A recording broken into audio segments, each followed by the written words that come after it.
Assalamualaikum warahmatullahi wabarakatuh.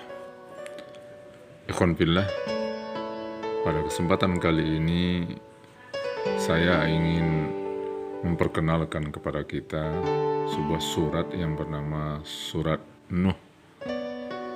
Surat ini diturunkan di Mekah dengan jumlah ayat keseluruhan yaitu 28 ayat. Surat ini penting untuk kita baca dan kita telaah isinya.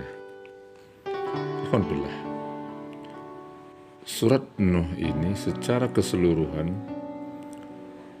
berisi kisah tentang Nabi Nuh alaihissalam bersama kaumnya, menjelaskan ujian dakwah yang dialaminya di muka bumi. Dan surat ini juga menggambarkan bagaimana peranan pengobatan abadi yang mantap dan berulang-ulang kepada manusia. Surat ini juga menggambarkan salah satu kekerasan perang abadi antara kebaikan dan keburukan, petunjuk dan kesesatan, serta kebenaran dan kebatilan. Alhamdulillah. Ujian ini menyingkap sebuah gambaran dari sekian potret manusia yang keras kepala, sesat, mengikuti petunjuk yang menyesatkan, menolak kebenaran dan berpaling dari bukti-bukti petunjuk dan hal-hal yang mengharuskan iman. Padahal, alhamdulillah, bukti-bukti petunjuk itu terpampang di hadapan mereka, pada diri mereka dan di alam semesta. Semuanya tertulis di dalam buku alam semesta yang senantiasa terbuka, dan di dalam buku jiwa yang tersembunyi. Alhamdulillah, pada waktu yang sama ujian ini menyingkap sebuah gambaran tentang rahmat Allah yang tampak dengan jelas dalam pemeliharaan Allah terhadap wujud manusia dan dalam perhatian Allah untuk memberi petunjuk kepada mereka. Nah, perhatian ini tampak dalam pengutusan para rasul secara berturut-turut kepada manusia yang keras kepala, sesat, memperturutkan pimpinan yang menyesatkan, dan menyombongkan diri terhadap kebenaran dan petunjuk. Alhamdulillah. Surat Yunus ini juga dibentangkan di dalam surat ini sebuah gambaran tentang usaha yang sungguh-sungguh, perhatian yang serius, kesabaran yang indah, serta usaha dan tindakan mulia yang terus-menerus dari para rasul untuk menunjukkan manusia yang sesat, pembangkangan manusia, keras kepala.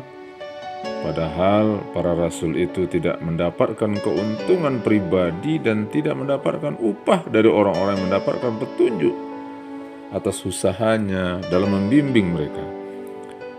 Alhamdulillah. Dalam surat ini digambarkan para rasul juga tidak mendapatkan gaji dan imbalan atas usaha mendidik orang-orang itu untuk beriman, sebagaimana gaji atau nafkah yang diperoleh oleh para pengajar dari sekolah-sekolah, universitas, pesantren-pesantren, dan lembaga-lembaga pendidikan, sebagaimana yang terjadi pada zaman kita dan pada masa kapanpun diprogramkan anggaran pendidikan. Alhamdulillah, inilah gambaran keadaan yang diadukan oleh Nabi Nuh kepada Tuhannya. Dalam surat ini kita menemukan bagaimana ketika Nabi Nuh mengemukakan hasil akhir setelah melakukan perjuangan yang berat dan melelahkan selama 950 tahun. Selama itu ia menghadapi kaumnya yang keras kepala dan selalu mengikuti pimpinan yang sesat dan menyesatkan dari orang-orang yang memiliki kekuasaan, kekayaan, bahkan kekuatan. Hal ini sebagaimana tercantum di dalam surat Nuh ayat yang ke-5 sampai ayat yang ke-20. Alhamdulillah. Kemudian di dalam surat ini Nabi Nuh Sesudah melaporkan usaha dan perjuangannya yang berat dan terus-menerus ini, Nuh mengatakan bahwa kaumnya telah mendurhakainya, mengikuti orang-orang yang harta dan anak-anaknya tidak menambah kepadanya melainkan kerugian belaka, dan melakukan tipu daya yang besar. Inilah hasil yang pahit tetapi risalah tetaplah risalah. Inilah pengalaman pahit yang dihadapi Rasulullah SAW, yang di pundak beliaulah tertumpu ujung amanat dakwah ke jalan Allah di seluruh muka bumi pada akhir zaman, dan seluruh beban besar dan berat yang dipikul oleh para rasul.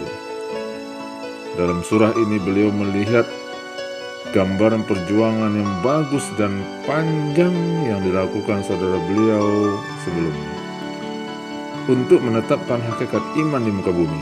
Melalui gambaran ini, Rasulullah melihat kekeras kepalaan manusia dalam menghadapi seruan kepada kebenaran. Alhamdulillah, rusaknya kepemimpinan yang sesat dan kemenangannya atas kepemimpinan yang lurus, dan kehendak Allah di dalam mengutus para rasul secara berkesinambungan sesudah kekeras kepalaan dan kesesatan ini sejak menyingsingnya fajar kemanusiaan di tangan kakeknya Nuh alaihissalam. Untuk episode berikutnya kita lanjutkan dengan sekilas tentang surat Nuh di bagian kedua. Semoga bermanfaat.